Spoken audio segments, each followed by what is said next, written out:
somewhere in 2026's longevity research, there's an everyday habit, one almost everyone treats as optional, that's linked to a risk of early death comparable to smoking 15 cigarettes a day. And you won't see it coming because it doesn't look dangerous at all. I'm going to reveal exactly what it is, but not yet, because first, 4 other discoveries from this year quietly rewrote what we thought we knew about growing older, and each one builds toward that final habit. So keep it in the back of your mind, 15 cigarettes a day hiding in plain sight. Start with the oldest belief of all, that aging is a one-way street, only downhill. A 2026 Yale study led by researcher Becca R. Levy followed nearly 4,000 adults ages 19 to 94 for 3 years. And the result breaks the script. Among people over 65, 45% didn't decline. They improved in at least one key area. Around 32% got sharper cognitively, about 28% got physically stronger. Decline, it turns out, is not the default. But the improvement wasn't random, and who improved is the strange part. The pattern the researchers found had nothing to do with money or genetics. The people with the most positive attitudes about their own aging were far more likely to be the ones who got better. Be honest about the data, though. That's a strong association, not proof of cause and effect. Nobody is claiming optimism alone rewinds the clock, but the signal is consistent enough to matter, because the way you frame your future quietly shapes the choices that decide it. Expect nothing but decline, and you slowly stop doing the very things that prevent it. If mindset is one engine, the body is the machine. 13 and 2026 handed us a shockingly exact number. A study in the British Journal of Sports Medicine tracked 147,374 people over 30 years and pinned down the sweet spot for strength training, 90 to 120 minutes a week. In that range, lifting was linked to about 13% lower risk of death from any cause and up to 27% lower risk of death from neurological disease. That neurological number is enormous, and it barely gets mentioned. But here's what surprised even the researchers. Above 120 minutes a week, the extra benefit basically disappeared.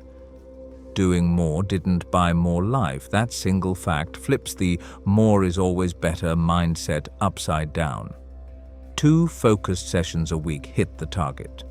So if you're grinding out extra hours in the gym chasing longevity, the data says you may be spending time that would pay off far more somewhere else. And that somewhere else leads straight into the next discovery.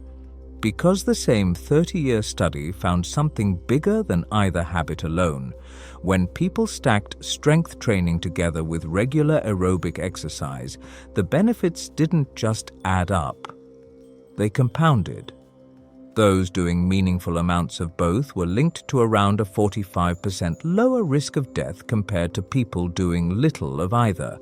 And at the highest levels of aerobic activity, that drop reached 53% to 58%. Cardio and strength work on different biological pathways, so combining them isn't redundant, it multiplies.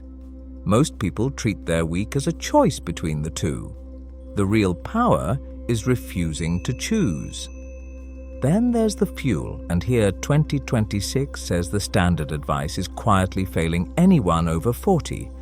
The usual protein recommendation is 0.8 grams per kilogram of body weight a day.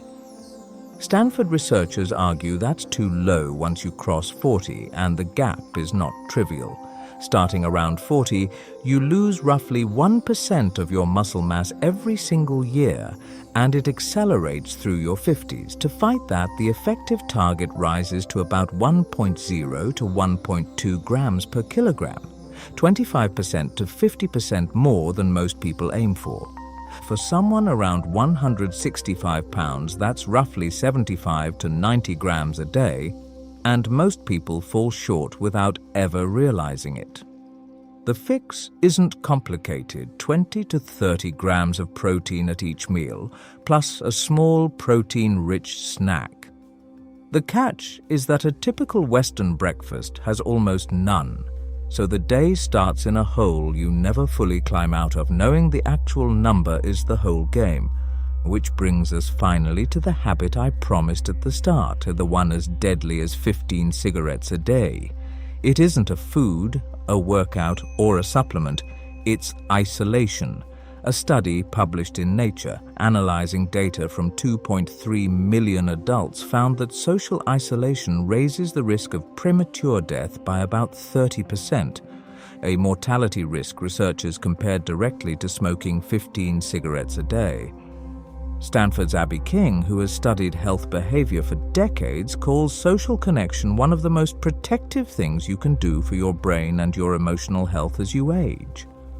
And here's why it's the perfect ending to this list. Of everything we covered, mindset, strength, cardio, protein, connection is the one people cut first when life gets busy, usually in their 40s and 50s, exactly when careers and family peak. We treat it as a luxury to trim. The data says it's closer to a medical intervention, and it's completely free. So the real story of 2026 isn't a pill, and it isn't a reversal of aging. It's that health span. The years you stay sharp, strong, and genuinely alive bends to deliberate choices far more than we were ever taught. Mindset, strength, cardio, protein, connection. Not 5 separate tips, but one single strategy. One honest reminder: this is science worth knowing, not medical advice. Everybody is different, so talk to a professional before making big changes. If this changed the way you see aging, share it with someone you'd like to grow old with. Let's spread this new picture of what getting older can actually be.